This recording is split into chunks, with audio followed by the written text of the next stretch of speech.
I think I truly noticed that I was struggling with my mental health when I was in my second year of uni.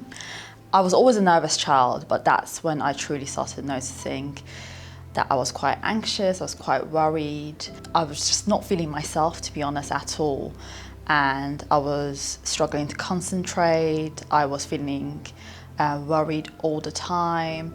To be honest, I would wake up with anxiety and I would go to sleep with anxiety. So I felt like my mind was in overdrive.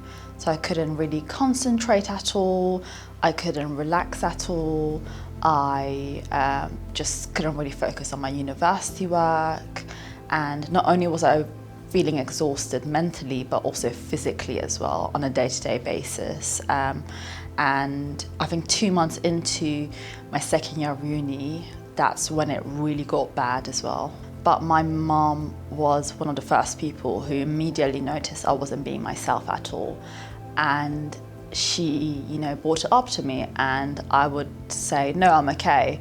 I was still trying to, put on that brave face. And then she did continue to ask me a few times more. And I think when I did feel comfortable, I did eventually kind of burst out crying and let her know that I wasn't okay, even though I said I was okay. So she was the first person, and eventually around 6 months down the line after I had treatment, I did let my best friend know at university, and her reaction was really supportive, really amazing. So initially I went to my GP, and they recommended that I go have some therapy on the NHS. I went and accessed the Improving Access to Psychological Therapy service in my local borough, and they were my first kind of point of contact therapy I've ever had in my whole life. So I had around 4 sessions of cognitive behavioural therapy, and it did help, but I think I was still struggling, to be honest with you. And around 2 months after, I was still struggling. I went back to my GP, and I again burst out crying to my GP that I'm not feeling well, I'm very anxious, I can't concentrate, I feel sick all the time. And my GP recommended that I go back to Improving Access to Psychological Therapies again, which, to be honest, I was a little bit skeptical. But then he said that I should also maybe try medication while I am accessing therapy, which again, I was like, I don't want to, but I was like, I'll give it a go. So I got put on medication, and then I went and had further sessions of cognitive behavioural therapy.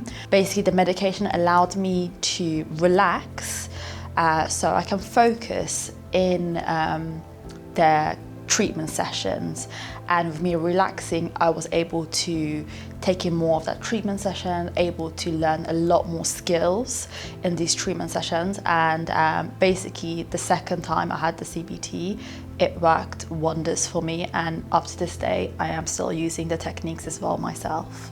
Just talking about my struggles, even if it's to a friend, to a family member, even like a course mate on the course, but just opening the conversation, I think really, really helped me.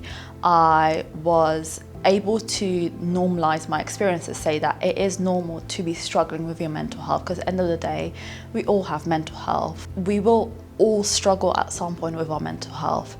So talking was a very big tool for me in addition. And I think also just moving forward with what I wanted to do as well. So I actually wanted to myself become a therapist. So my goals of becoming a therapist was another key thing that really helped me, because I was thinking, if I open up about my experience and help other people, want to train within this field and help other people as well. Because talking and getting support and, CBT is such a great tool. Yeah, to add to that, I am actually a trained therapist, qualified therapist myself now. And I think looking back at my experiences 7-8 years ago when I first accessed therapy, I never expected myself to be here. But I think one thing that really helped me was opening up about my own mental health struggles, that helped me accept my own mental health struggles and it helped me cope with them better.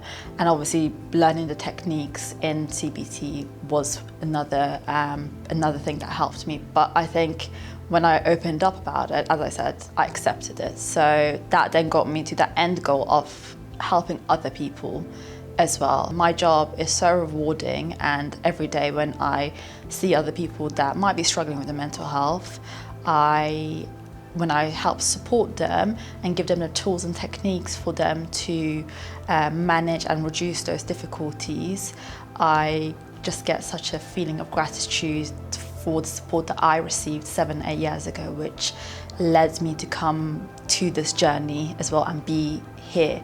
And I guess also I always say that I never regret kind of the difficulties that I've gone through, because they've helped shape who I am. They don't define me, but they've shaped who I am today.